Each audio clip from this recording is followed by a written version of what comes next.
Bien, bonjour à toutes et à tous. Si tout le monde a repris sa place, nous allons donc commencer cette deuxième table ronde et je vais vous en présenter les intervenants, donc, que je remercie d'ailleurs d'être présents. Et je commence par Madame Agnès Thibault-Lecuivre, qui est directrice de l'inspection générale de la police nationale, mais qui est aussi magistrate. Et ça va être quelque chose d'important, y compris dans le mélange des cultures. C'est quelque chose qui peut-être peut apporter dans l'efficacité globale d'une politique criminelle, quelle qu'elle soit d'ailleurs. Le deuxième de nos intervenants, c'est le colonel Ludovic Erard, qui lui est le chef de l'OCAEST, alors Office central de lutte contre les atteintes à l'environnement et la santé, et poste qu'il occupe et institution qu'il occupe depuis 2019, d'une part comme adjoint et désormais comme responsable de cet office central. Avec une carrière également qui l'a amené à être un investigateur, puisque vous avez été également en section de recherche, donc vous êtes aussi un opérationnel. Et puis le troisième intervenant, c'est Monsieur Christian de Rocquigny, qui est contrôleur général et chef par intérim de l'OFAST, l'Office anti-stupéfiants, et qui a également le privilège, je dis ça comme ça parce que pour moi c'est quelque chose d'important aussi en tant que policier, d'être magistrat. Et d'avoir au cours de sa carrière de magistrat également été pendant de longues années, 8 ans je crois, en GIRS. Et donc là aussi avec une double culture qui est particulièrement riche d'enseignement, je pense. Quatrième, et je termine par vous, c'est Yann Philippe. Et Yann Philippe est le représentant de l'AFA dans cette table ronde, et c'est le chef du département du contrôle des acteurs publics.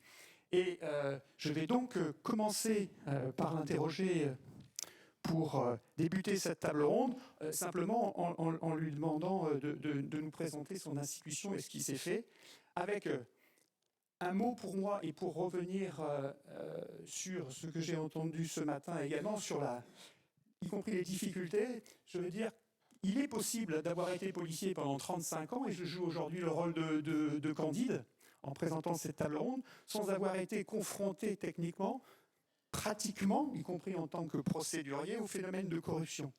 Et j'entends bien, y compris pour la journée d'aujourd'hui, en préparant cette réunion, la difficulté, y compris la difficulté du droit pénal spécial des atteintes à la probité, avec les difficultés que ça peut poser en termes probatoires dans le cadre des procès. Et ça, c'est un élément de constat que je voulais faire pour démarrer. Le deuxième que je voulais faire avant de céder la parole à Monsieur Philippe, c'est également attirer l'attention sur la richesse du site internet de l'AFA, sur lequel on trouve quantité de choses et qui est réellement très très instructif. J'appelle ceux qui ne sont pas spécialisés dans la matière à le consulter. Monsieur Philippe, est-ce que très concrètement vous pouvez, pour commencer nos discussions, nous préciser le rôle de l'AFA et surtout, en particulier, celui qui est le vôtre, le rôle du département du contrôle. Merci à vous. Monsieur le commissaire général, merci beaucoup pour cette question. J'espère que l'interrogatoire ne sera pas trop difficile. Peut-être pour répondre à votre première question de présentation de l'Agence française anticorruption, c'est un service à compétence nationale qui est rattaché à la fois au garde des Sceaux et au ministre en charge des comptes publics, avec une mission principale de prévention de la corruption. Ce terme est revenu régulièrement et Madame la procureure de Paris a insisté sur l'importance de ce point dans la lutte contre la corruption. Peut-être vous faire une rapide mise en contexte historique. La loi qui fonde l'AFA du 9 décembre 2016, dite loi Sapin II, a été prise dans un contexte assez particulier, qui était notamment celui des poursuites extraterritoriales, notamment par le DOJ, d'entreprises françaises. Et donc en réalité, la loi du 9 décembre 2016 est avant tout une loi de souveraineté économique et une loi visant à faire en sorte que la corruption d'agents publics à l'étranger, CAP de son petit nom, soit poursuivi efficacement par les autorités nationales et que le produit des infractions soit perçu par le Trésor français. On parle de plusieurs centaines de millions, milliards d'euros.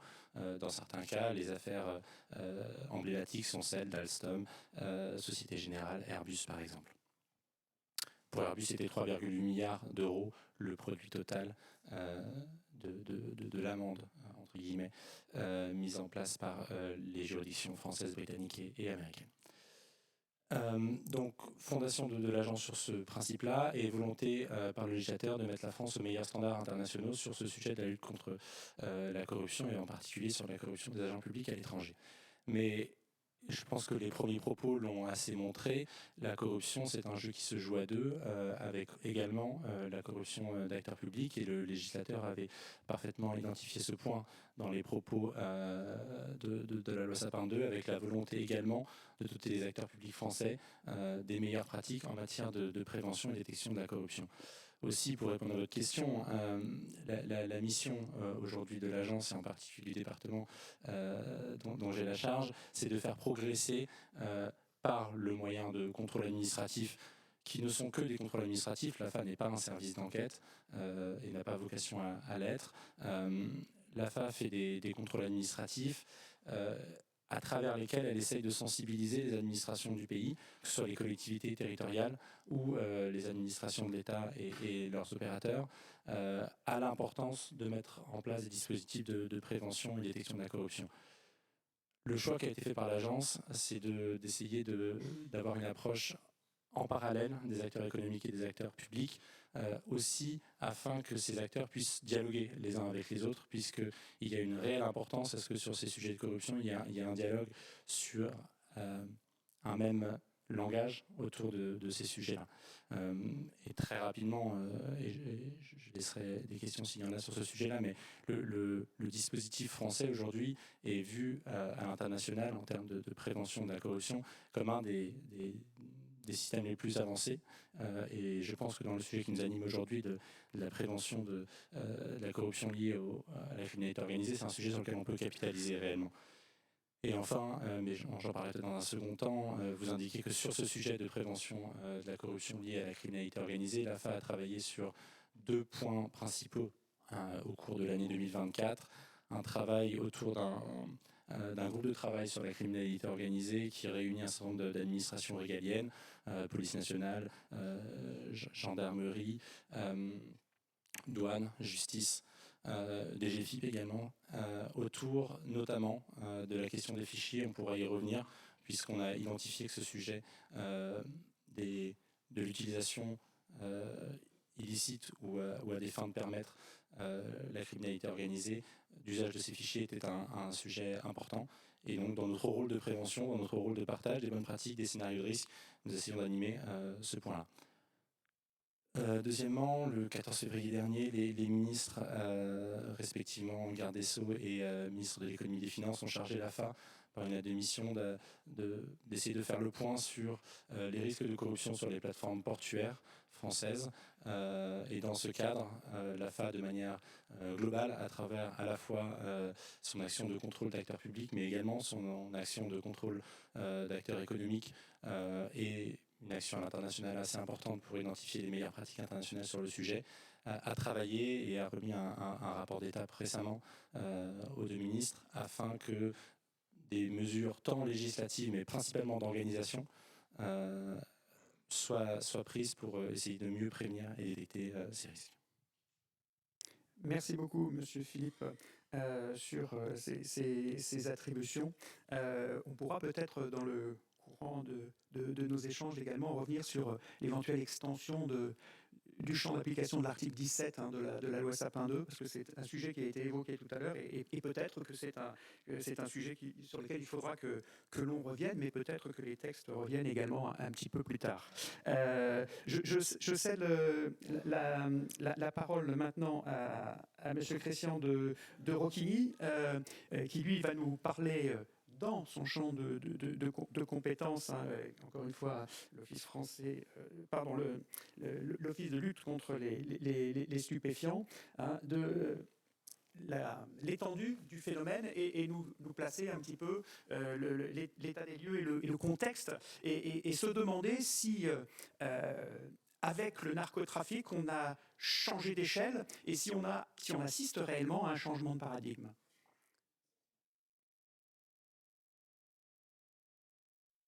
De parler de son sujet important, celui de la menace liée aux narcotrafiquants.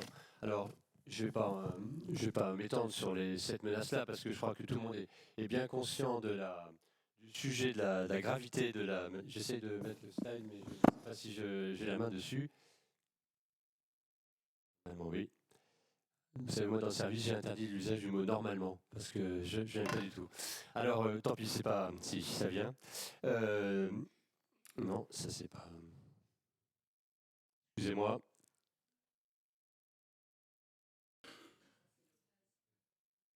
Bien. On prend un peu d'avance. Non, tout le monde est bien conscient ici dans cette salle que la menace liée aux stupéfiants a atteint un niveau très élevé par rapport à ce qu'il était il y a encore quelques années. On a le sentiment, nous, à l'OFAS, qu'on tourne des pages très régulièrement, tous les 15 jours peut-être, des marches on monte des marches en fait dans la gravité de la menace. Alors, ça se voit à travers les saisies, pas comme un titre de gloire sur ce qui a été réalisé par les services, la marine, la douane, la police et la gendarmerie, mais pour montrer la disponibilité des produits et pour montrer où se trouve la menace particulièrement. La menace particulièrement, aujourd'hui, elle porte essentiellement sur la cocaïne, puisque, vous savez peut-être, mais en 2013, on saisissait 5 tonnes. Aujourd'hui, fin septembre, on est à 44 tonnes de saisies par les services français dans leur ensemble. 44 tonnes, alors que l'année dernière, on était à 23 tonnes. Donc vous avez vraiment le sentiment de changer d'échelle et que la cocaïne est très disponible. Et quand la cocaïne arrive, elle nous met face à des organisations criminelles qui sont plus riches, qui sont plus violentes et qui sont aussi plus agiles et qui exploitent toutes les vulnérabilités qui sont disponibles dans la société française. L'autre sujet qui monte, mais qui se voit dans les statistiques pour l'instant et dont on savait qu'il prendrait de l'ampleur, c'est celui des drogues de synthèse. Pour vous donner 3 éléments de comparaison, il y a 3 ans, on saisissait 1,5 million de comprimés de MDMA d'ecstasy. L'année suivante, on était à 4 millions, l'année dernière. Et là, au 30 septembre toujours, on est déjà à 4,3 millions. C'est-à-dire c'est vraiment quelque chose qui déferle sur le territoire français. Et on sait que c'est une menace pour demain qui est très présente et sur laquelle il faut qu'on soit vigilant. Pardon Christian, je m'excuse de t'interrompre, mais d'où viennent ces flux, y compris ce flux de drogue de synthèse? Alors, sur la cocaïne, la production, elle vient de Colombie, elle vient du Pérou, elle vient de Bolivie, mais essentiellement de Colombie. Et elle passe beaucoup par nos Caraïbes, hein, par nos territoires ultramarins.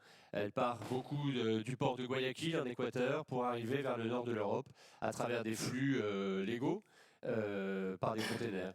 Après, ça c'est la dynamique portuaire, il y a une dynamique des voiliers, il y a une dynamique aéroportuaire par ailleurs, mais quand on parle de corruption, on a parlé de la corruption portuaire, mais il y a aussi la corruption aéroportuaire sur laquelle on pourrait revenir le cas échéant. Donc avec cette délinquance, avec ces trafics, il y a une très grande criminalité de règlement de compte, plus 33% en 4 ans. Et puis il y a une thématique qu'on ne développait pas jusqu'à présent, c'était celui des incendies criminels. Et c'est un sujet qui prend de l'ampleur. On a vu à Nice, cet immeuble qui a brûlé comme mesure de rétorsion contre une autre organisation criminelle, 7 victimes collatérales qui n'avaient rien demandé, une famille qui a complètement été détruite dans un incendie. Je pense aussi à Nîmes, dans lequel il y a eu aussi des incendies à répétition. Il y a eu à Marseille, il y a 10 jours encore. Et ça, c'est effectivement un mode opératoire des organisations criminelles. Des organisations criminelles. Donc, voilà, cette criminalité prend vraiment de l'ampleur. Et nous, on est convaincus qu'on se prépare des jours plus sombres encore que ceux que nous vivons aujourd'hui. Et c'est la raison pour laquelle on a besoin de monter en compétence sur ce sujet-là. Le mobile des trafiquants, c'est toujours l'argent. C'est toujours gagner de l'argent et toujours gagner plus. Et c'est la raison pour laquelle on observe effectivement beaucoup de blanchiment et évidemment beaucoup de corruption. Et comme l'a dit tout à l'heure Madame la procureure de Paris, c'est un moyen consubstantiel des organisations criminelles, indispensable pour sécuriser des flux, pour éviter d'être contrôlé, pour savoir s'il y a une notice rouge, pour pouvoir travailler correctement sans être embêté par les forces de l'ordre. Alors un élément statistique qui vaut ce qu'il vaut. Entre 2016 et 2021, le SSMSI, qui est donc le service statistique du ministère de l'Intérieur, dénombrait, donc en 5 ans, 4200 infractions d'atteinte à la probité, dont 1200 infractions de corruption et plus de 150 qui apparaissent liées aux stupéfiants. C'est pas beaucoup, on est d'accord, mais on a vu la difficulté de qualifier ces faits-là et la préférence pour opter pour une qualification de complicité de trafic de stupéfiants. On a un changement de modèle, toutes les professions sont concernées, donc les dockers, les logisticiens, les policiers, les surveillants pénitentiaires, et je crois qu'il y a vraiment un sujet sur les prisons dans notre pays. Ce qu'on sait à travers les rencontres qu'on peut faire avec nos partenaires étrangers, quand un pays perd pied sur la criminalité organisée, ça se voit d'abord dans les prisons. Et on a des signaux sur les prisons françaises qui ne sont pas très bons. On l'a vu avec l'affaire Amra, on l'a vu avec les agissements de la DZ Mafia qui est capable de commanditer des règlements de compte alors qu'ils sont dans un quartier d'isolement. On a vu, enfin je crois qu'il n'y a pas besoin de continuer le tableau, mais je crois qu'il y a une vraie menace en la matière et sur laquelle il faut qu'on soit vigilant. On le voit, la corruption, c'est aussi les services pénitentiaires. Moi qui suis magistrat, c'était inconcevable il y a quelques années encore, de penser qu'on ne pouvait pas avoir confiance avec un secrétaire du procureur, par exemple. Je pense à un parquet de groupe 1. Je crois que c'est un vrai sujet aujourd'hui aussi dans les services judiciaires. Dernière chose, là, on parle de la corruption. En fait, les agissements des organisations criminelles, c'est à 3 niveaux. Il y a la violence, il y a la corruption et il y a toute la palette des compromissions. Et là, il faut aussi qu'on soit vigilant. Ça veut dire que ça peut prendre différents modes opératoires. Il y a aller voir une mère de famille qui travaille dans un greffe, par exemple, qui élève seule son enfant parce qu'ils exploitent les vulnérabilités, et leur dire elle est très mignonne, la petite Aurélie, dans son maillot de bain, son cours de natation, c'est bien le mercredi à 10h. Et là, en fait, c'est vraiment compliqué. Voilà, je vous remercie. Merci et merci d'avoir fait l'effort d'illustrer par des exemples précis de cas pratiques ce à quoi est confronté l'OFAST. Donc on a naturellement cette problématique du narcotrafic, mais la criminalité, la criminalité organisée n'est pas uniquement le narcotrafic. Il peut y avoir d'autres champs de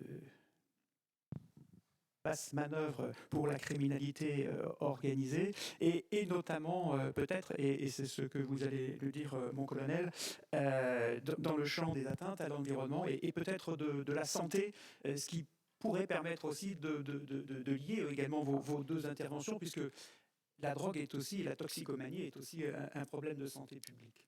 Mon colonel. Merci beaucoup pour cette introduction. Quand je vous entendais, je me rassure et je me fais peur.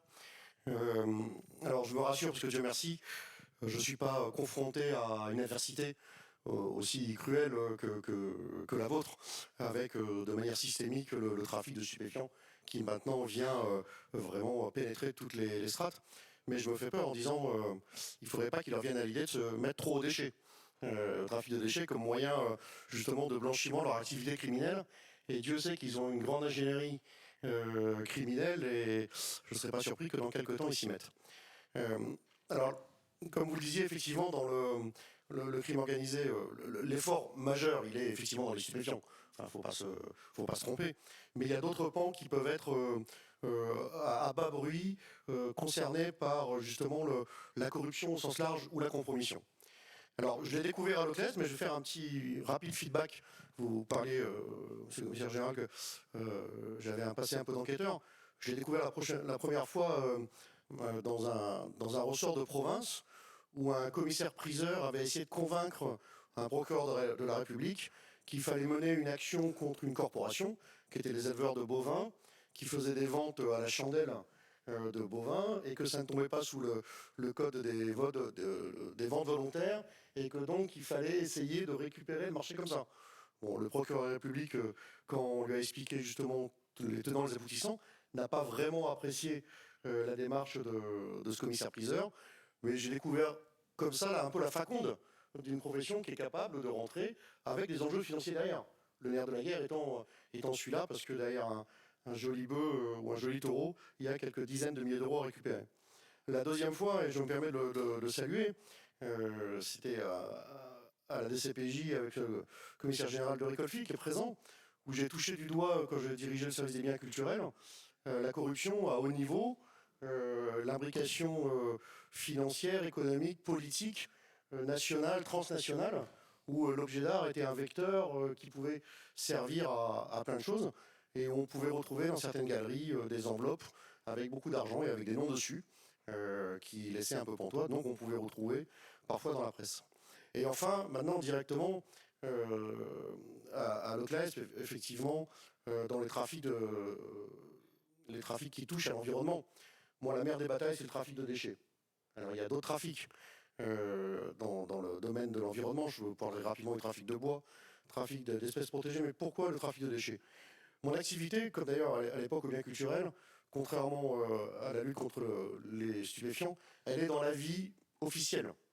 C'est une activité économique, réglementée, avec des lois, des usages. Elle n'est pas du tout une activité sous-marine au sens propre et figuré comme le trafic des produits stupéfiants. Donc moi j'ai des acteurs tout à fait normaux qui sont épanouis dans la vraie vie et à 98% ils respectent. En revanche, il y en a 2-3% en col blanc ou affiliés au grand banditisme qui ne respectent pas et qui profitent des niches, des petites failles que personne n'avait trouvées dans le législateur pour aller s'épanouir dedans, tel le coucou, et faire leur business, soit en produits illicites, soit en blanchiment d'autres activités. Alors ça se traduit comment? Ça se traduit par le trafic de déchets. Le déchet, maintenant, ça coûte de l'or. Ça coûte cher. Donc le déchet, il doit se valoriser, il doit se retraiter. Il y a une vraie économie du déchet. Quand vous avez, là je vais prendre le cas vraiment col blanc, c'est paru dans la presse une communication du parquet, une affaire d'il y a quelques mois en région Rhône-Alpes. Un élu qui est mis en cause est mis en examen pour 180 000 mètres cubes de terre polluée qui normalement coûte 250 € la tonne de retraitement. Et puis il va prendre des marchés, il va accepter des marchés à 60 € le mètre cube ou la tonne. Vous voyez, le delta pose question.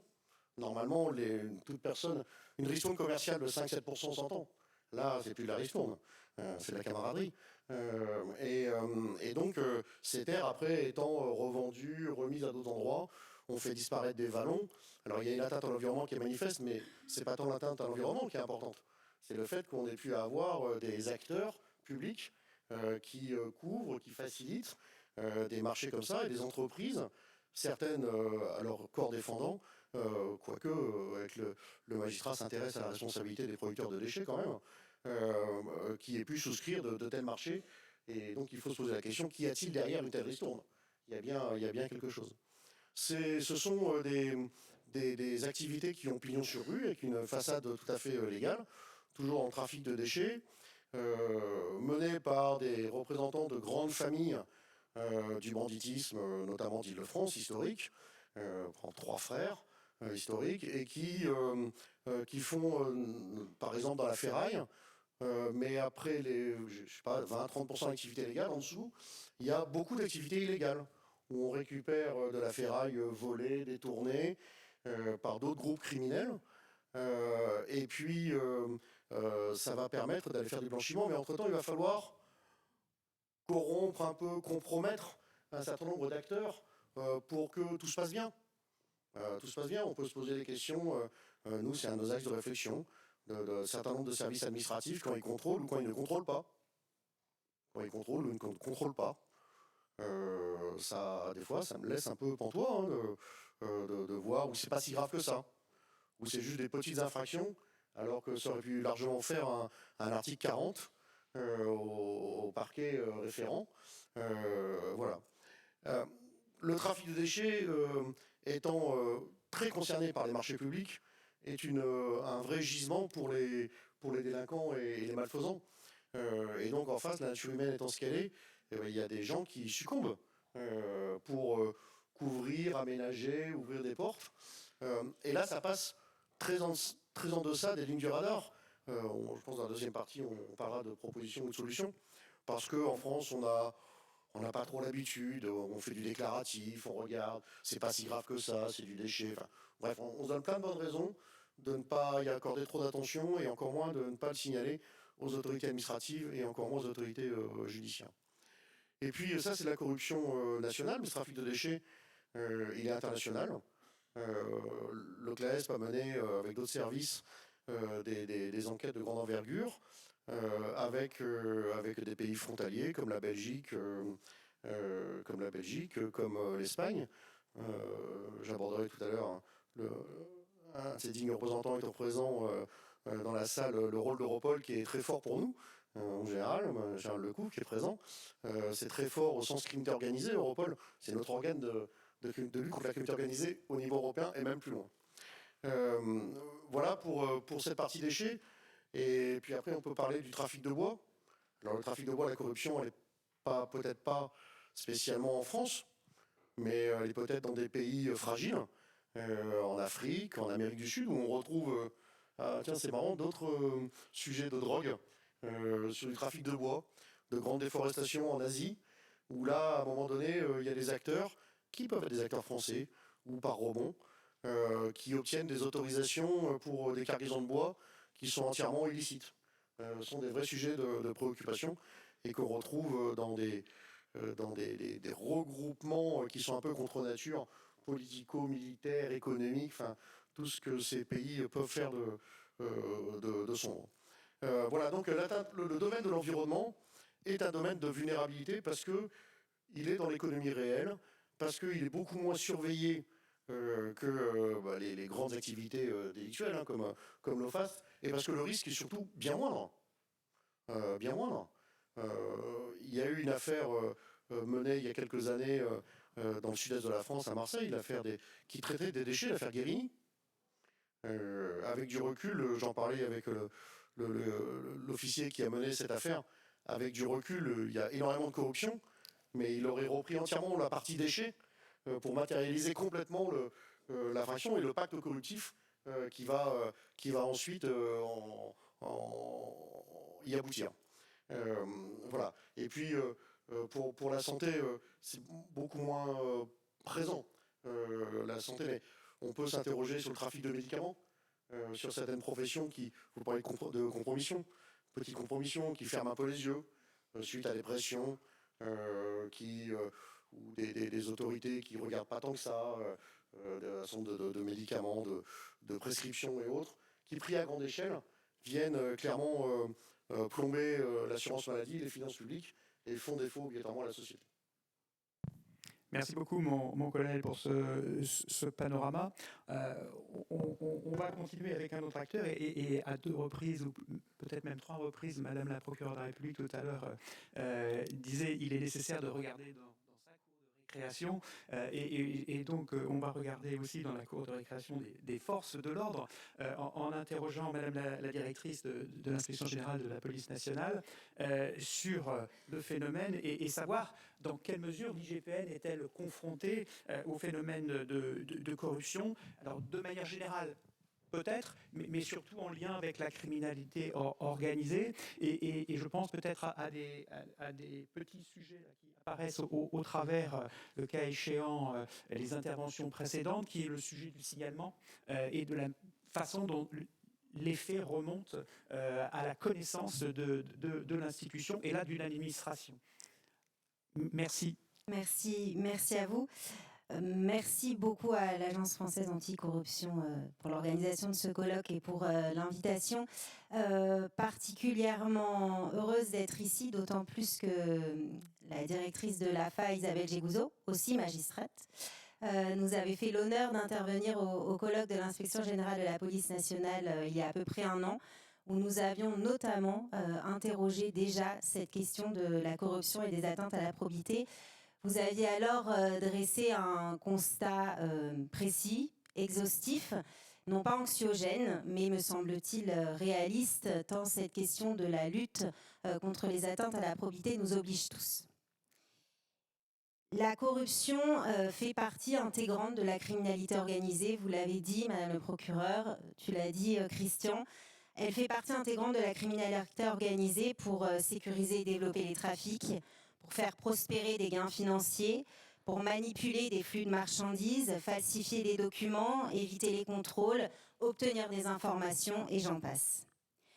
La corruption est donc consubstantielle à la criminalité organisée et avec pour conséquence de gangréner au quotidien l'activité des services et de déstabiliser les administrations. Et c'est bien cette gangrène qui est la raison d'être de l'action de l'Inspection générale de la police nationale dans le champ qui nous occupe aujourd'hui. L'Inspection générale de la police nationale est appelée à s'intéresser au phénomène de corruption qui concerne l'environnement immédiat des policiers. Car les policiers, qui sont détenteurs de prérogatives de puissance publique exorbitantes du droit commun, représentent logiquement un intérêt, un très fort intérêt pour les organisations criminelles qui auraient identifié telle ou telle vulnérabilité, telle ou telle facilité chez tel ou tel fonctionnaire de police. Un fonctionnaire de police qui peut contrôler des flux dans les plateformes aéroportuaires, tu as pu l'évoquer, contrôler des débits de boissons et des établissements de nuit, être employé dans un bureau des fourrières, traiter des sources humaines, détenir des informations, que ce soit dans des fichiers de police, que ce soit dans le cadre d'une enquête spécifique. Dans les fichiers de police, j'y reviendrai. Détenir des informations dans le cadre d'investigation, l'état des procédures, la liste d'objectifs, la liste encore plus précise que des objectifs de l'heure et du lieu précis d'une opération d'envergure, et j'en passe. Bref, tout ce qui suscite la convoitise des organisations criminelles nous intéresse parce qu'elle nous permet de mieux comprendre et de mieux appréhender ce phénomène qui, encore une fois, gangrène l'activité des services. Comment en est-on saisi ? Vous évoquiez à l'instant la problématique des signalements. Alors, à l'Inspection générale de la police nationale, nous avons une possibilité triple de signalement. La première possibilité, c'est une plateforme de signalement des usagers où n'importe quel usager peut venir de manière anonyme dénoncer tel ou tel dysfonctionnement ou dénoncer tel ou tel événement qu'il serait amené à découvrir. À cet égard, je peux évoquer ici un signalement d'une personne qui, en surfant sur un réseau social qui propose des bonnes astuces, des bonnes ventes, découvre qu'au titre de ces bonnes astuces ou de ces bonnes ventes, il peut y avoir la vente de consultation de fichiers, à savoir le FPR, le TAJ, le FAUV, autant d'informations essentielles pour la criminalité organisée et qui se retrouvent finalement comme une offre de service comme une autre. Deuxième élément, la plateforme qui, cette fois-ci, est destinée uniquement aux policiers, où rien n'empêcherait qu'un policier vienne, via cette plateforme, ici encore de manière anonymisée s'il le souhaite, s'inquiéter d'un comportement anormal d'un de ses collègues qu'il aurait détecté dans un service. Comportement anormal d'un collègue qui resterait fort tard, on ne sait pas trop pourquoi. Comportement anormal d'un collègue avec des addictions connues et qui d'un coup se trouverait particulièrement intéressé par une enquête qui ne le concerne cependant en aucune façon.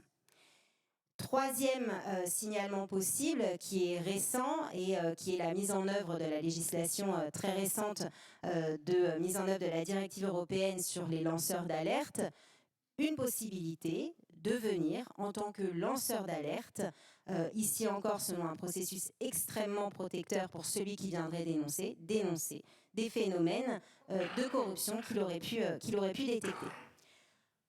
Au-delà de ces signalements possibles, la réalité de nos saisines, c'est en réalité bien souvent une saisine incidente. Nous sommes en train de travailler sur une enquête. Nous, au sens le grand enquêteur, ça peut être par exemple la Direction nationale de la police judiciaire qui va travailler sur un trafic de stupéfiants, qui place un certain nombre d'objectifs sur écoute, qui va faire une exploitation des supports numériques et qui va se rendre compte qu'il y a une problématique de corruption d'un fonctionnaire au profit d'une organisation criminelle.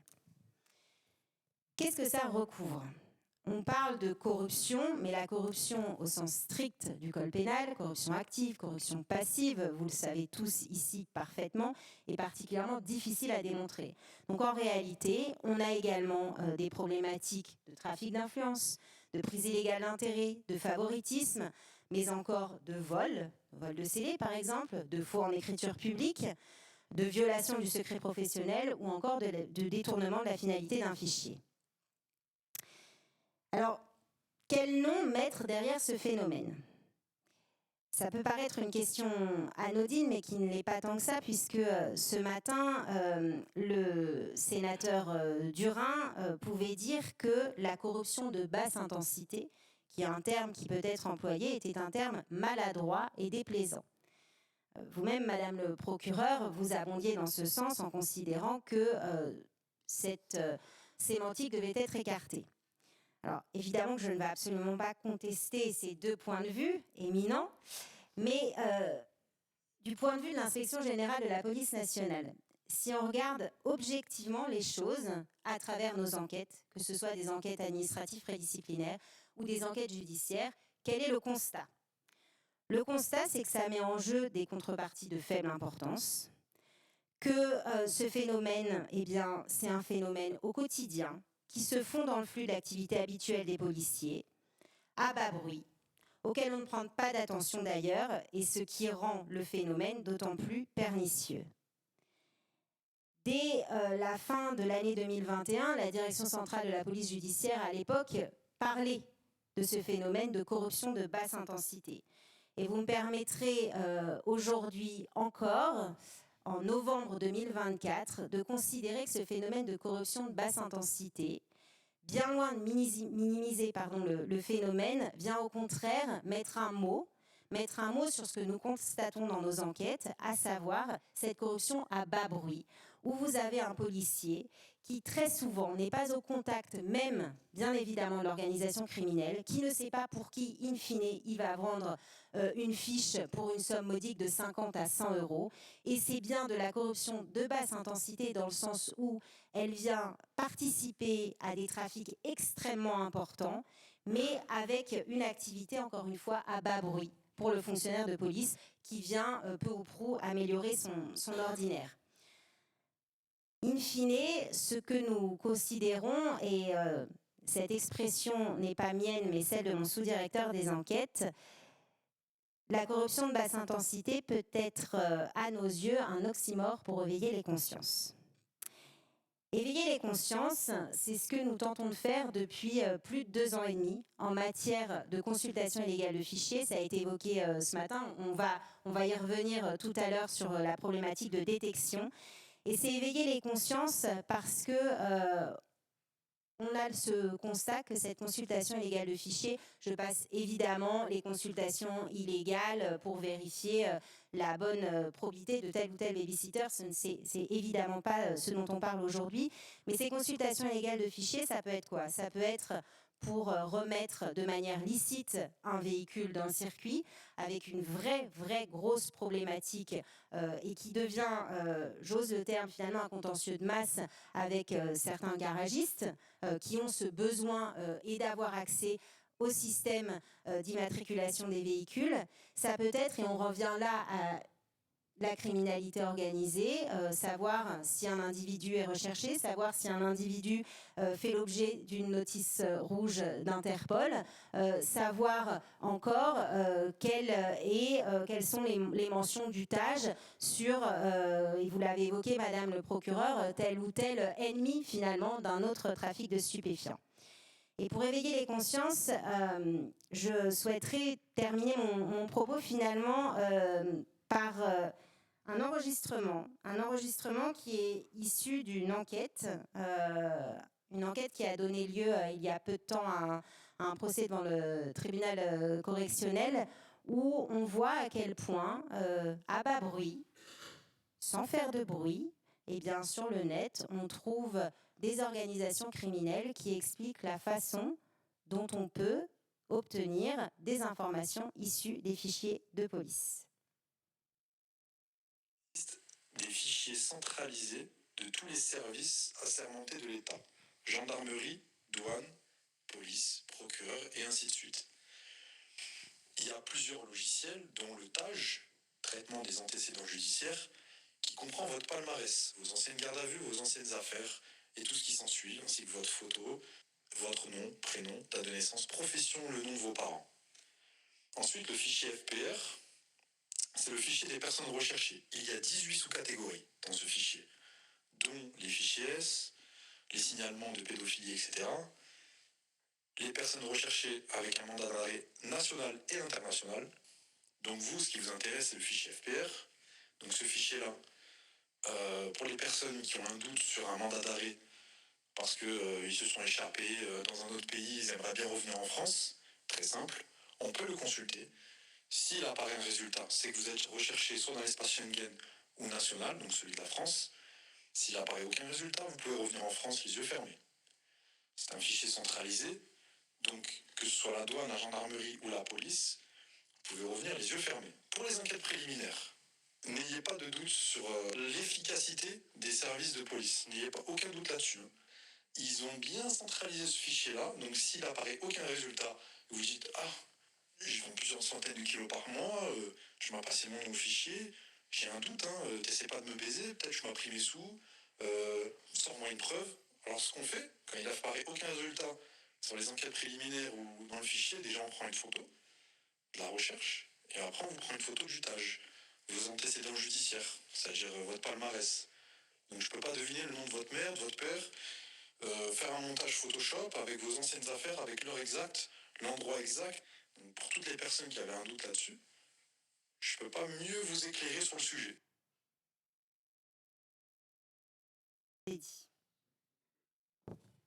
Mais merci à vous pour ce témoignage surprenant.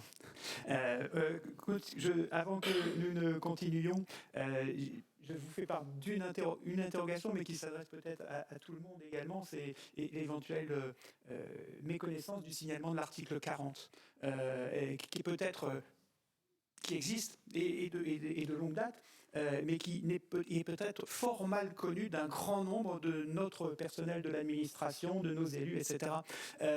Et ça, c'est peut-être aussi un axe de projet. Je le dis comme ça au fil de l'eau, parce que je n'y avais pas pensé avant, mais au travers d'exemples dans le milieu universitaire, je me suis aperçu qu'on pouvait méconnaître cette faculté de dénoncer un certain nombre de faits, et quand on s'aperçoit à un titre ou à un autre, comme on l'a vu tout à l'heure avec l'exemple pris par le colonel, que eh bien, il y avait une sorte de dumping sur le prix du traitement du déchet, ben ça doit interroger, et ça pourrait aussi, le cas échéant, faire l'objet de signalements, avec naturellement, j'en suis conscient, cette difficulté entre le fait de signaler quelque chose et la crainte de faire une dénonciation calomnieuse, ou je sais quoi. Mais en tout cas, je pense que cet outil de l'article 40 est peut-être dans notre personnel au sens très très large, et dans la fonction publique, chez les agents publics, pour employer un autre terme du code, méconnu.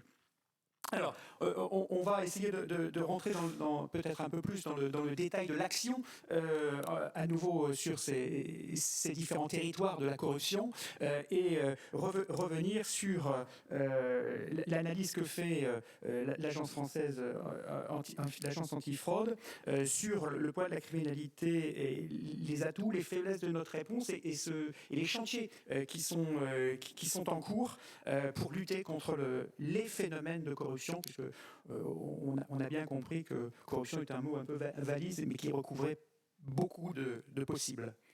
Monsieur Philippe, s'il vous plaît. Merci beaucoup sur le travail de l'Agence française anticorruption. Comme je l'évoquais dans mon propos liminaire, sur les sujets qui nous intéressent en termes de corruption liée à la criminalité organisée, en 2024, l'agence a mené deux travaux sur lesquels je voudrais revenir plus en avant, et ensuite on pourra ouvrir d'autres points, mais sur le sujet des fichiers, puisque vous l'avez mis, Madame la chef de service, en évidence. Le rôle très, très modeste de l'agence est déjà de mettre le sujet à l'agenda. Et je pense que le colloque d'aujourd'hui participe à cette démarche. Mais lorsque nous avons réuni pour la première fois un certain nombre d'institutions compétentes en la matière, l'IGN, l'IGPN, les douanes, le ministère de la Justice et la DGFiP, qui disposent tous de fichiers pouvant particulièrement intéresser des narcotrafiquants. Les discussions ont été très intéressantes parce que finalement, c'est un sujet qu'il n'est pas facile d'évoquer à l'extérieur et que cette réunion finalement de groupes d'experts pouvait permettre de croiser à la fois les scénarios de risque. Je pense qu'il est assez clair dans votre extrait, mais aussi les bonnes pratiques, puisque finalement, il existe une réponse administrative possible, qui n'est qu'administrative, mais qui relève de l'organisation des services.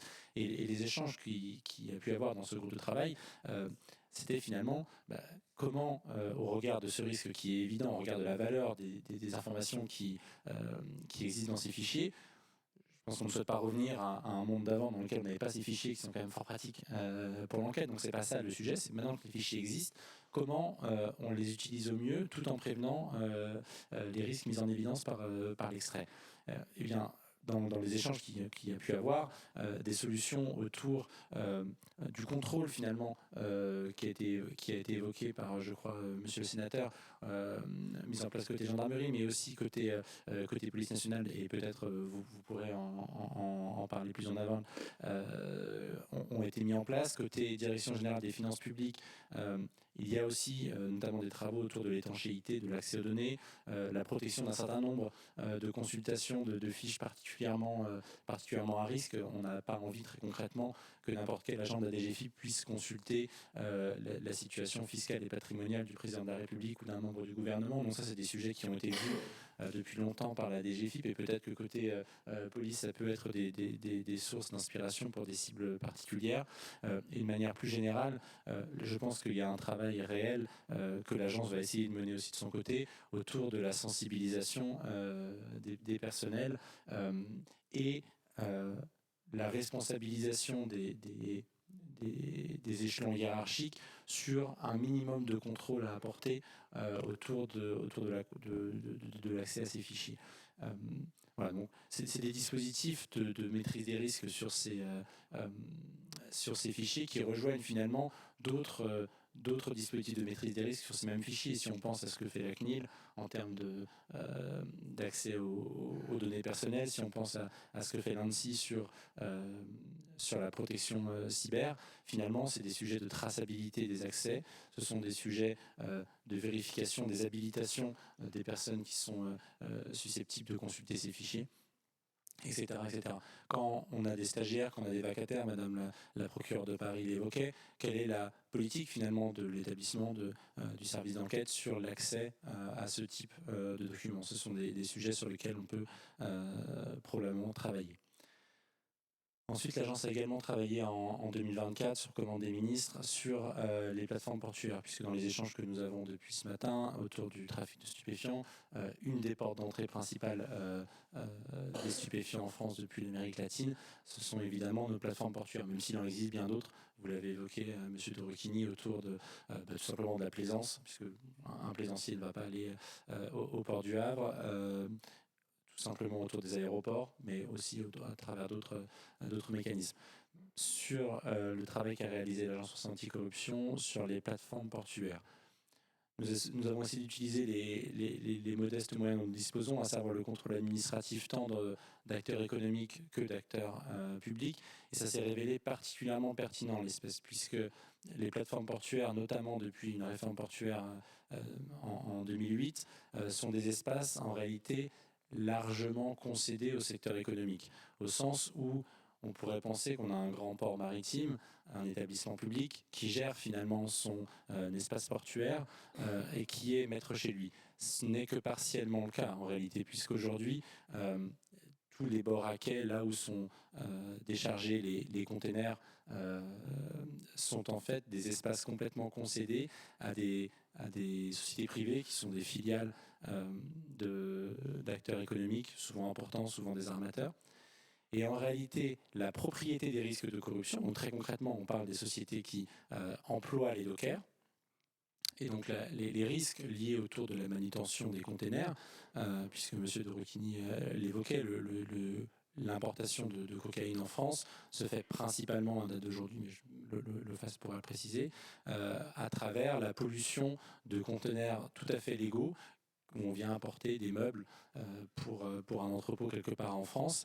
Et donc, il y a une contamination qui peut se faire au port de Santos au Brésil, qui peut se faire aussi en zone rebond dans les Caraïbes.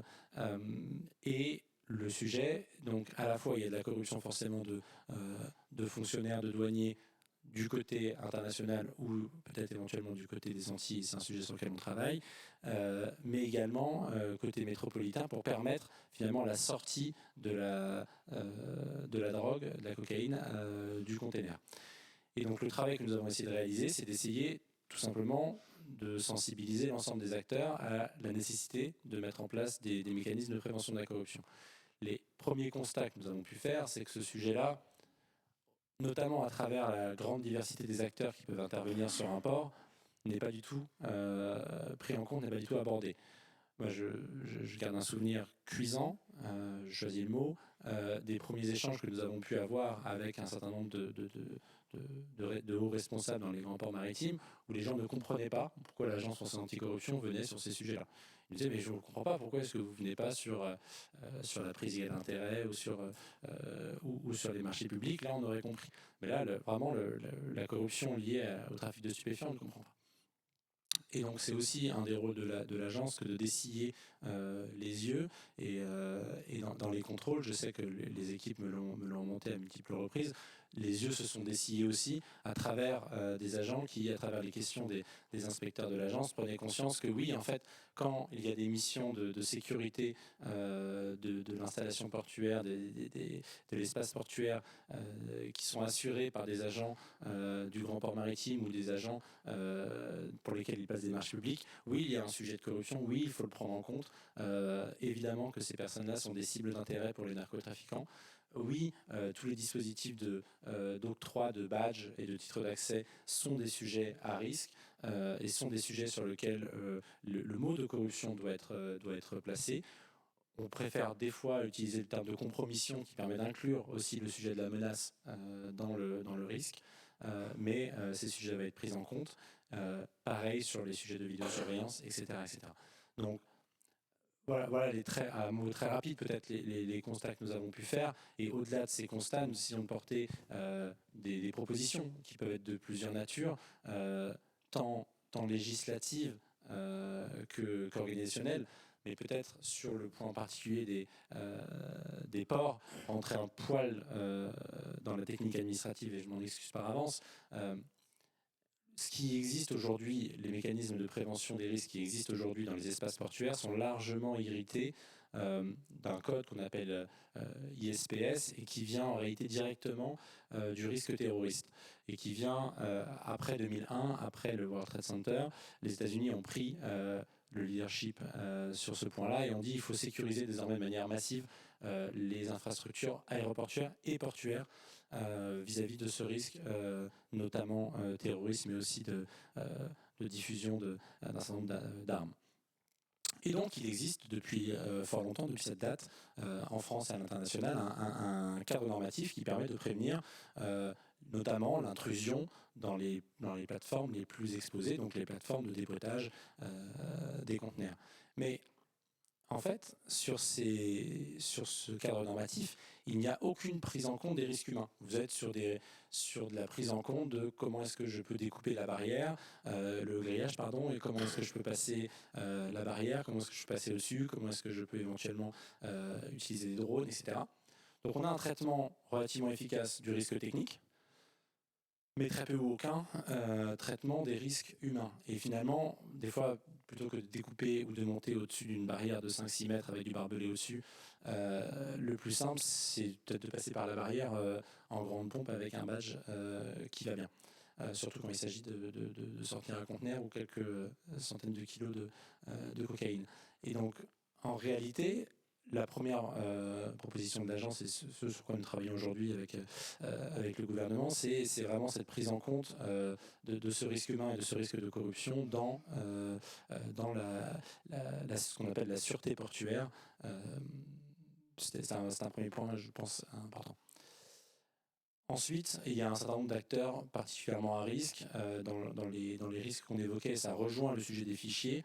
Aujourd'hui, il y a une informatisation évidemment très importante de la chaîne logistique portuaire qui induit que l'ensemble des informations relatives au trajet d'un conteneur et à sa localisation exacte sont contenues dans des fichiers. Inutile de vous dire que ces fichiers sont des fichiers particulièrement d'intérêt pour les narcotrafiquants.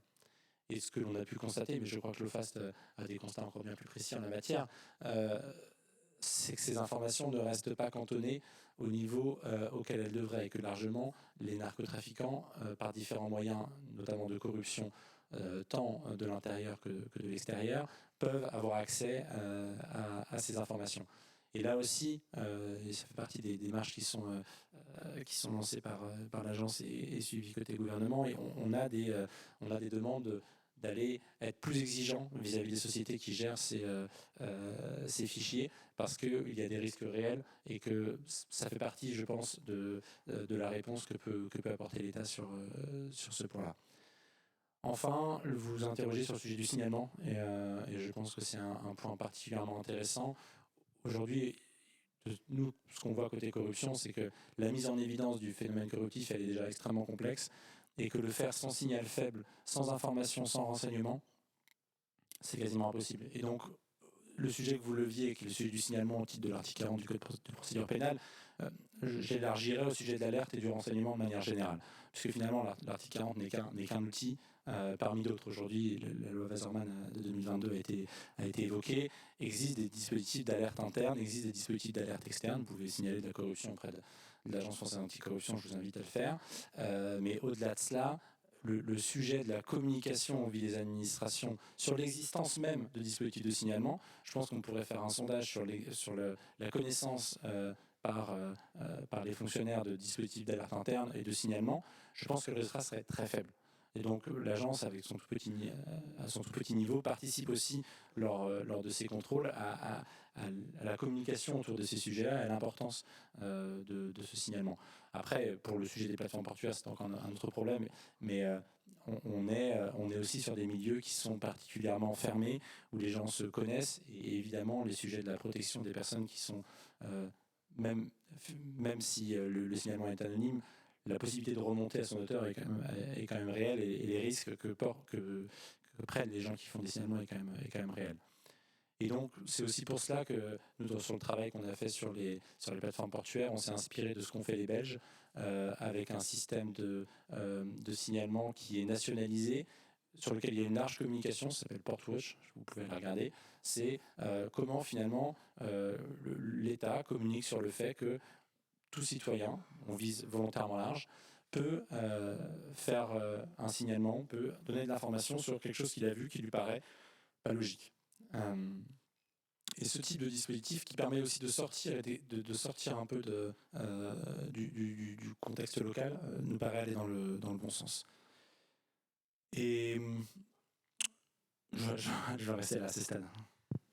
Oui, merci beaucoup pour avoir partagé avec nous ces réflexions qui ouvrent pas mal de champs de progression. On va peut-être, en profitant du sujet partagé des plateformes des plateformes portuaires, redonner la parole à Christian de Rocchigny au titre de l'OFAST pour évoquer comment s'organise la réponse et peut-être comment s'organise-t-elle de façon particulière sur ces fameux ports, mais également quelles seraient les éventuelles préconisations, soit en termes d'outils, de matériel, et voire de formation aussi, puisque je pense à travers ce que vous disiez à l'instant, Monsieur Philippe, sur le travail sur l'humain, il y a un travail de sensibilisation à faire qui semble être particulièrement important et puis peut-être riche de progrès à nouveau.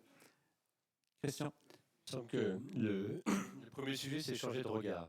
C'est-à-dire que trop souvent, lorsqu'il y avait une interpellation qui était ébruitée, lorsqu'il y avait une mise en liberté à laquelle on était obligé de donner raison, en fait, ou lorsqu'il y avait, je sais pas moi, une nullité dans une procédure, on se disait, bah, c'est vraiment pas de chance, vraiment, un peu, moi je dis, c'est ballot, quoi, en fait, vraiment.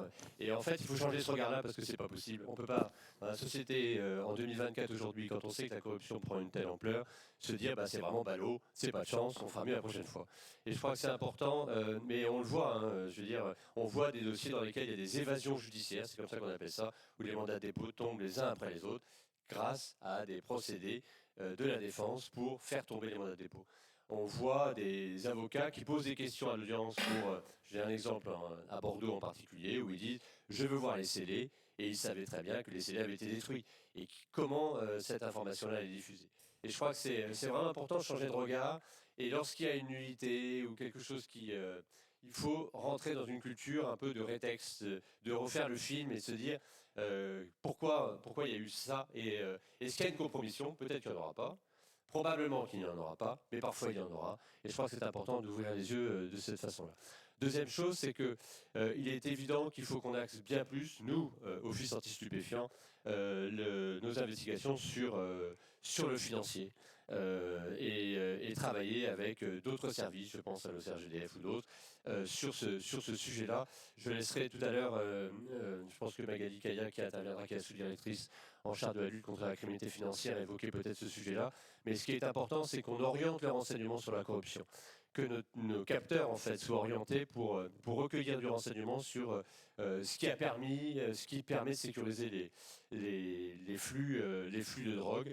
À cet égard, je mentionne l'existence de la CROSS, la cellule de renseignement opérationnel sur les stupéfiants en matière portuaire et aéroportuaire. C'est une cellule qui est co-animée par la DNRED et par le FAS et qui ne cherche pas à avoir du renseignement sur des mules, mais vraiment sur l'existence de compromissions, les sociétés qui peuvent être impliquées. Et je crois que c'est important d'avoir ce renseignement-là aussi à ce niveau-là. Troisième chose que je veux évoquer, il y en aura 4. Troisième chose que je voudrais évoquer, c'est effectivement le besoin de formation. Nous, on prend les idées qui existent, les bonnes idées qui existent partout, et notamment chez les Belges, les Néerlandais, les Allemands, sur la formation contre le recrutement criminel.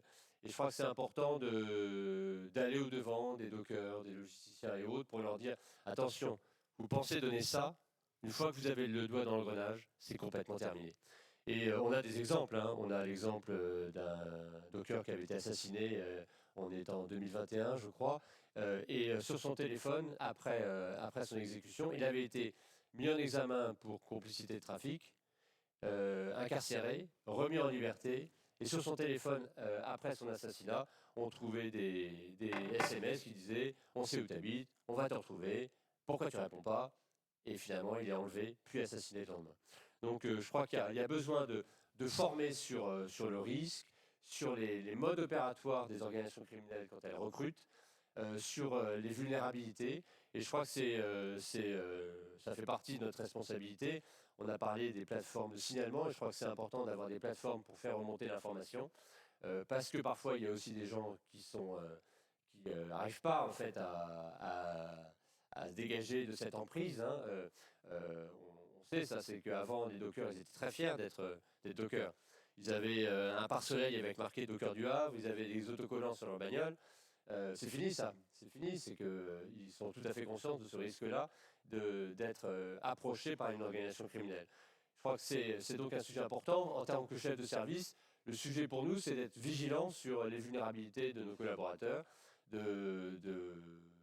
peut-être de travailler, et on le fait avec l'IGPN sur ce sujet-là, de dire sur les consultations de fichiers. Et c'est vrai qu'on a besoin d'un peu d'intelligence parce que moi je suis obligé d'aller demander en fait, j'ai pas d'alerte sur des consultations anormales et ça c'est évidemment un petit peu compliqué. Dernier point, c'est que ça suppose de faire attention notamment dans la gestion de sources parce qu'on sait bien que l'infiltration, elle est dans les deux sens, en fait, hein, quand on a des sources de très haut niveau. Et c'est là qu'il y a un risque, effectivement, de rentrer dans un système corruptif. Voilà, mon dernier point, c'est un sujet législatif, puisque Didier, tu m'interrogeais sur ce point-là. Il y a un projet, une PPL qui a été évoquée ce matin. Dans la PPL ou dans les amendements qui sont envisagés, notamment de fait de mettre la corruption dans l'article 706-73, donc pour avoir la garde à vue de 96 heures, pour avoir la possibilité d'infiltration et pour avoir le réflexe et donner du sens à ça, de dire que la corruption fait partie de la criminalité organisée et est un moyen de cette criminalité organisée. Et puis d'autres sujets, les besoins, on pourrait parler de la captation de données informatiques, des techniques spéciales d'enquête qui sont importants. J'entends, moi, les parlementaires qui disent oui, mais attention, on va après la vie privée et compagnie. C'est sous le contrôle d'un juge et c'est vraiment ordonné pour lutter contre la criminalité organisée. Catulle disait encore un peu de patience et tout finira mal. Et je crois que c'est important de dire aux parlementaires il est encore temps de doter la France d'outils législatifs pour lutter contre la criminalité organisée, pour lutter contre la corruption dans la criminalité organisée. Merci. Merci Christian pour y compris la passion mise dans la défense du dossier. Peut-être une petite précision pour ceux qui éventuellement ne sont pas versés dans l'organisation administrative, mais redire qu'il y a une crosse dans chaque département et que l'OFAST est aussi présente dans un certain nombre de sites dont on a beaucoup parlé, y compris les ports. Je continue et je voudrais aussi insister sur le fait que avoir conscience du renseignement est quelque chose d'absolument fondamental, de son importance, mais le renseignement non partagé, c'est un renseignement qui est quasiment gaspillé. Et donc, pour ne pas gaspiller le renseignement que des fois l'on a, il faut également qu'il y ait une organisation qui permette le partage de ce renseignement. Ça, je pense que c'est quelque chose de sensible. Avec des précautions aussi, parce que le renseignement il doit être partagé, mais le renseignement trop partagé, c'est aussi une source de corruption. Donc il y a toujours un équilibre à trouver en la matière. C'est vraiment la subtilité des choses. Concrètement également, je vais repasser la parole au colonel Hart pour revoir également si dans son propre champ de compétences, il existe des préconisations, quelles qu'en soient les formes, et des moyens peut-être ou des outils auxquels vous avez techniquement pensé et qui vous font défaut peut-être aujourd'hui. Alors, comme tous les services, on veut toujours plus, on veut toujours mieux, mais je vais tourner autour de quelques verbes. Tout d'abord, c'est connaître. Il ne faut pas réinventer ce qui a déjà été malheureusement subi par d'autres. Je parle du trafic de déchets pour reprendre que celui-ci. Les Italiens nous ont montré la voie de l'implication de la criminalité organisée dans la vie économique, politique, sociale. Donc moi, j'essaie de m'inspirer de ce qui s'est passé et puis de voir comment ils ont réagi. Comment ils ont réagi, notamment, c'est par la voie financière. Et la connaissance financière, il faut aller chercher le mal là où il est, c'est-à-dire l'argent. Et moi, plus j'avance à l'OCLAESP, plus je me dis je suis un service financier dans les domaines de l'environnement et de la santé, puisque tout ça a pour but de rapporter de l'argent. Et donc c'est moins la matière environnement qui m'intéresse que la matière financière pour revenir sur l'environnement. Voilà. Ce qui veut dire que concrètement, après cette connaissance, il faut décider quelques actions. C'est pour ça qu'on a en gendarmerie un cursus comme en police de formation de nos enquêteurs financiers avec des gradations. Et moi, je souhaite que tous mes enquêteurs soient niveau 1, c'est-à-dire que déjà, ils soient sensibilisés à la délinquance financière. D'abord, parce que ça va me permettre de leur dire, dans votre procédure, vous n'avez pas regardé le financier. Et puis ensuite, ça leur donnera peut-être vocation à passer au niveau 2, qui est un niveau plus d'expertise. Donc ça, c'est les marches en avant pour cette prise de conscience. Il faut agir aussi en n'étant pas seul. Je suis un service financier je m'imagine, un service financier un peu caricatural dans le monde environnement et de la santé, mais j'ai surtout autour de moi d'autres institutions, services dont c'est le cœur de métier. On a parlé de Tracfin, par exemple, c'est très important.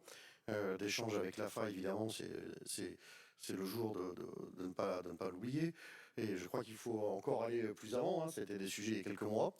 On a aussi des dossiers en cours avec le CRGDF, on en a parlé, parce qu'il y a une expertise de très haut niveau. Et j'espère que les temps à venir apporteront de bonnes nouvelles à la fois dans le trafic de déchets et dans le sujet qui nous importe aujourd'hui, c'est l'implication de la criminalité organisée dans la vie réelle et puis donc la corruption. Voilà, pour moi, c'est très important de proposer aux magistrats et aux décideurs des stratégies et de ne pas arriver en disant « Ah, j'ai un problème, j'ai un tas de déchets quelque part, et puis avançons, et on verra bien où ça nous mène ». Ce qui veut dire qu'avant, il faut faire du renseignement criminel, il faut partager, je partage l'avis de M. Rocchini sur oui, partageons, mais restons toujours avec prudence. Il y a des règles à respecter dans les services de renseignement pour bien le mener. Et puis, Madame la procureure de la République de Paris en parlait, dans le partage de l'information, du renseignement sous son égide à la Ginalco, qui est sûrement quelque chose qui sera précieux. Puisque dans les procédures, il y a des masses d'informations qui méritent d'être nourries aussi par nos soins services d'enquête. Il faut agir, je parlais avec Europol International, puisqu'on a des acteurs français directement ou par rebond qui sont des corrupteurs, entre guillemets, à l'étranger, que ce soit en Europe, hein, j'ai le cas dans mes trafics de déchets, par exemple, mais d'autres trafics un peu plus romantiques comme les civelles, hein, les alevins d'anguilles qui sont très prisés en Asie, 5 000 € le kilo d'anguilles sur la table en Asie, au Japon. Bon, mais il y a donc des intermédiaires en Europe et en Afrique qui sont soudoyés pour passer sous le radar des centaines de kilos qui partent en Asie. Voilà. C'est un peu romantique, mais ça existe. Et c'est pris par des groupes criminels asiatiques. Voilà, donc il faut travailler, il faut croiser les données. Et Europol, pour nous, est l'agence idoine et qui ne regarde pas que l'Europe parce qu'elle est très ouverte sur le large avec d'autres membres observateurs ou permanents ou acteurs. Il faut, je parlais donc par les stratégies dans l'action, il faut que je sois capable de proposer aux magistrats, je reviens une deuxième fois sur ces stratégies. Sinon, on a des dossiers où on va se perdre, on va perdre le magistrat saisi et qui vont durer et on va perdre tout le sel du dossier. Et moi, je réfléchis actuellement, dans le cadre d'un pacte corruptif, si vraiment l'effet majeur qu'on recherche est d'entraver, de neutraliser une grosse corruption d'acteurs publics, notamment, pourquoi ne pas passer par le haut, par le PNF, et puis en utilisant les infractions connexes de trafic de déchets pour atteindre cet objectif-là? Pourquoi pas? Il y a encore quelques petites années, on était très peu présent dans les GIRS, c'est encore moins la Ginalco, et maintenant on y est parce qu'on a abandonné, on n'a pas abandonné, on a ajouté à la matière environnement le mode d'action qui est la criminalité organisée. Et ça donne des résultats plutôt très intéressants pour l'avenir et motivants. Et puis enfin, je rejoins ce que disait Madame la chef de l'inspection générale de la police nationale, il faut contrôler. Moi, il y a quelques temps, un de mes enquêteurs qui est désormais redevenu civil, après avoir rendu compte à la justice, officiellement, suite à l'article 40 de nos soins, dans un domaine qui était un peu très ténu à l'office, il était le seul expert. Donc il n'y avait que lui qui regardait, c'était secret, il y avait une partition sur le serveur, parce que c'était sensible. Enfin, généralement, c'est toujours sensible. Quand ça touche un peu là-dedans, sensible, vous ne pouvez pas savoir, je ne peux pas trop en parler. Et puis il venait en parler que dans l'oreille du chef, mais il disait ce qu'il voulait l'entendre. Et puis dans une perquisition, dans l'exploitation d'un ordinateur, donc d'un malfrat, et ben, il y avait les copies d'écran des SMS que l'enquêteur de l'OCLESP envoyait au malfrat. C'est-à-dire en fait, c'était pas un ami. C'était pas un ami, c'était resté un voyou. Il s'était protégé et il nous a dit en off, si un jour je tombais, je savais que vous perquisitionneriez mon ordinateur. Donc je ne tomberais pas seul. Voilà. Donc il avait gagné. Et tout ça pour avoir quelques avantages pour le fils de l'enquêteur, qui somme toute était vain par rapport à la réalité des faits, mais qui ont contribué à de longues années de sérénité pour ce malfrat et son entourage, sa thématique, puisque notre enquêteur n'hésitait pas, parlons trivialement, à balancer, je le répète, pour des rétributions qui étaient très modiques et très vaines. Voilà à peu près les axes de réflexion.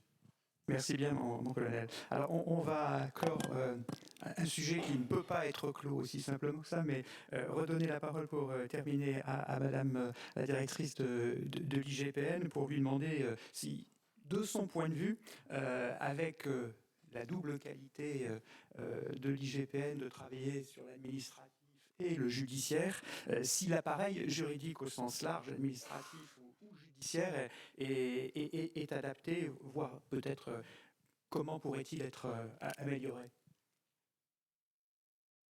Alors, En réalité, nous avons la chance à l'IGPN non seulement de faire des enquêtes administratives prédisciplinaires, non seulement de faire des enquêtes judiciaires, mais aussi d'agir sur tout un tas d'autres fronts en matière de maîtrise des risques, qui est un levier essentiel parce qu'on parlait de signaux faibles, on parlait de détection. De fait, mieux faire émerger le phénomène, mieux coordonner les acteurs, mieux alerter sur la menace sérieuse que fait peser ce phénomène sur l'ensemble des services, au-delà sur la facilitation de la pénétration du crime organisé. Donc l'IGPN doit diffuser cette culture de la maîtrise des risques, cette culture du rétex qui était évoquée tout à l'heure. L'IGPN aussi, dans sa mission d'inspection, doit absolument renforcer la sensibilisation des personnels et de la hiérarchie, puisque c'est cette hiérarchie que nous devons, en tant qu'inspection, conseiller et accompagner dans la mise en œuvre de solutions pour à la fois mieux appréhender ce phénomène et mieux le détecter.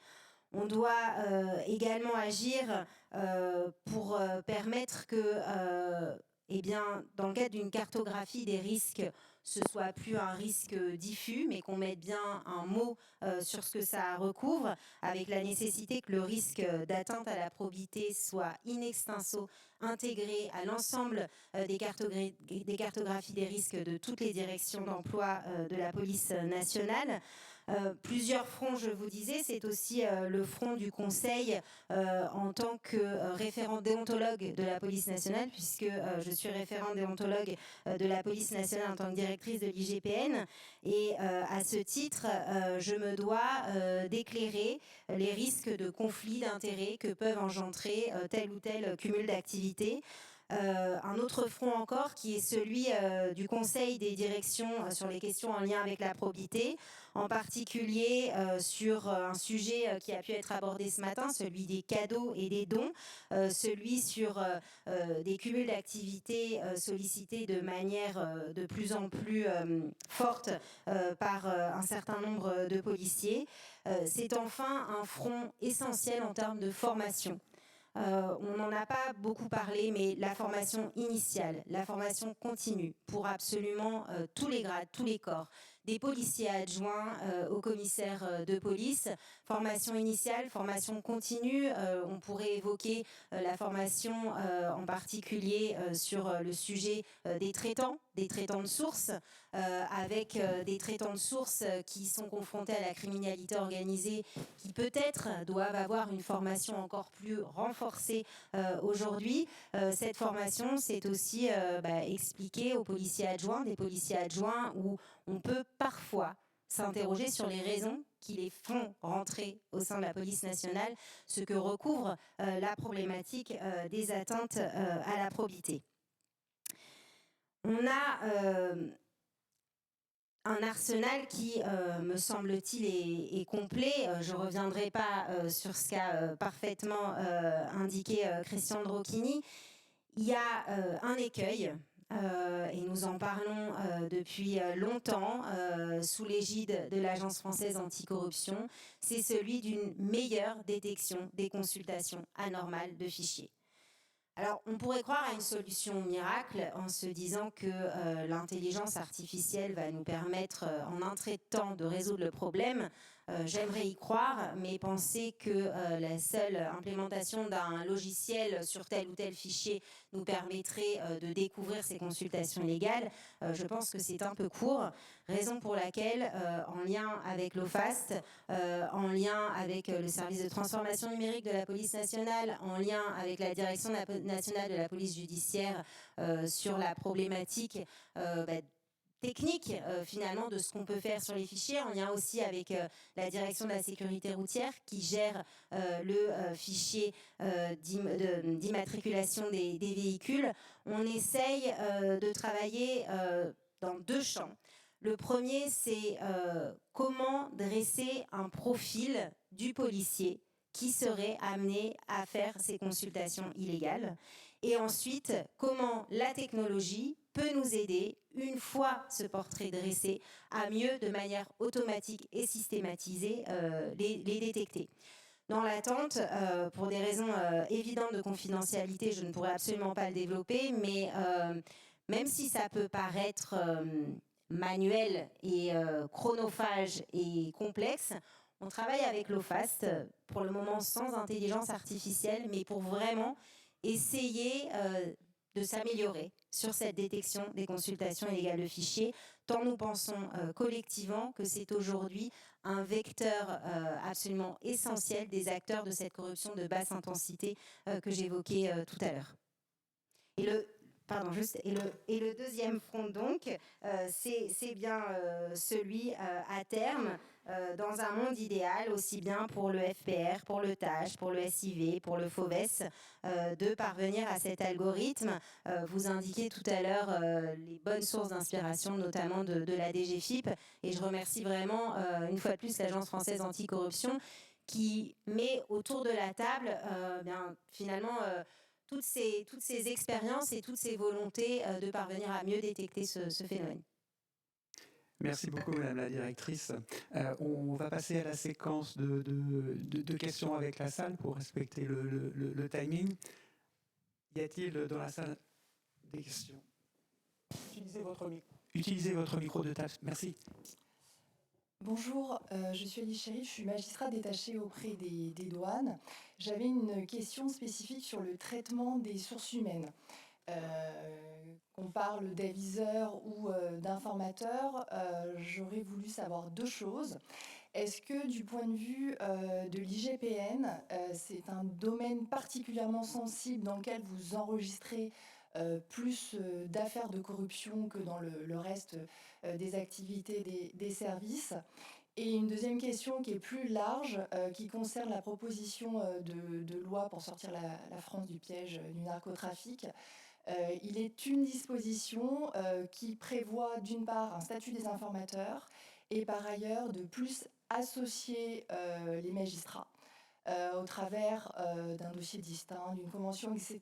Est-ce que pour vous, c'est de nature à réduire le risque corruptif ou pas? Voilà, donc c'est une question très ouverte. Sur ce sujet, la responsabilisation de toute la chaîne, du policier de la BAC qui va se retrouver confronté à une source, aux magistrats de la chambre de l'instruction qui vont venir valider ou non une procédure avec la présence d'une source. Tout le monde doit se sentir responsable sur cette problématique. Vous évoquiez une proposition de loi qui sera peut-être un jour débattue, personne ne le sait, mais la problématique, c'est comment sécuriser le traitant et non l'informateur, me semble-t-il. Sécuriser le traitant, ça passe par quoi? Ça passe par le renforcement de la formation, avec une formation qui existe aujourd'hui. Christian Drocchini le dirait bien mieux que moi, avec une présence accrue du SIAT, peut-être avec la nécessité que ces formations soient qualifiantes, je ne sais pas, je pose la question. Cette sécurisation du traitant, ça passe aussi par peut-être un renforcement de la valeur de la charte qui lie les sources aux traitants. Cette charte, elle existe. Est-ce qu'elle est absolument connue de tous? Est-ce que dans tous ces différents points, elle est parfaitement respectée? Ce sont des questions que je pose. Et cette sécurisation du traitant, elle n'empêchera jamais d'éventuelles mises en cause si un policier en lien avec une source eh bien finalement franchit une ligne jaune, non seulement en se faisant retourner par sa source, mais finalement participant à l'activité criminelle de la source. Donc je pense qu'il ne faut pas confondre deux sujets. Il y a d'une part une protection du policier traitant parce que le renseignement est essentiel en matière de lutte contre les trafics de stupéfiants, et pour espérer qu'il y ait des policiers qui continuent à traiter avec des sources, il faut les sécuriser. Mais en revanche, un blanc-seing donné, ça me paraîtrait une très mauvaise chose que de donner un blanc-seing en faisant croire aux policiers, finalement, comme une présomption de légitime défense dans un tout autre champ. Donc ça me semble pas une bonne idée. Et enfin, l'intervention des magistrats, non pas pour venir s'immiscer dans la gestion de la source, qui doit être la gestion par les forces de sécurité intérieure, mais en termes de responsabilisation, on ne peut pas se désintéresser de la gestion d'une source tant elle est parfois finalement prédominante dans un dossier dont le parquet a la charge ou dont un magistrat instructeur a la charge. Ça me semble important. Merci. Y a-t-il d'autres questions? Monsieur. Oui, bonjour, je suis François Fels, je suis président du collège de déontologie du ministère de la Justice. C'est à ce titre que je souhaite intervenir, d'abord pour remercier Isabelle Jégouzot de l'organisation de ce colloque et de la qualité des intervenants, et Madame la chef de l'inspection générale de la police nationale, d'avoir évoqué l'importance de la maîtrise des risques et de tout ce qui est préliminaire à la commission des atteintes à la probité. On est à la fois déontologue, mais on est aussi autorité qui traite des signalements des lanceurs d'alerte. Et bon, troisième attribution, on est aussi référent laïcité, pourquoi pas. Je voulais revenir sur le sujet des lanceurs d'alerte. J'avoue que on est assez mal à l'aise dans ce domaine-là, pour deux raisons. D'abord parce que depuis 5 ans que je préside ce collège, nous avons reçu 4 signalements, dont 3 ont été déclarés irrecevables, parce que les exigences légales sont très très fortes, très strictes. Une a été déclarée recevable, mais d'abord c'était une affaire assez simple, en dehors de tout champ de stupéfiants, de corruption et autres. Elle a été traitée très rapidement parce que les mesures avaient déjà été prises par l'autorité hiérarchique. Et ma question porte sur ce point. Lorsqu'on est autorité de traitement des signalements des lanceurs d'alerte, la première chose que nous devons faire, c'est de faire l'inventaire en quelque sorte et d'essayer de savoir si une alerte a déjà été faite sur le sujet, dans quelles conditions l'information a été reçue et si elle a été traitée. Et il est extrêmement difficile de préserver, lorsqu'on s'intéresse à ce type de traitement, la totale confidentialité et d'assurer la protection du lanceur d'alerte. Pour l'avoir expérimenté, je peux vous dire que je n'ai pu aller très loin, sinon, évidemment, le lanceur d'alerte était tout de suite identifié, sans doute par ses autorités hiérarchiques, mais par d'autres personnes qui auraient été intéressées de savoir qui était l'auteur de l'alerte.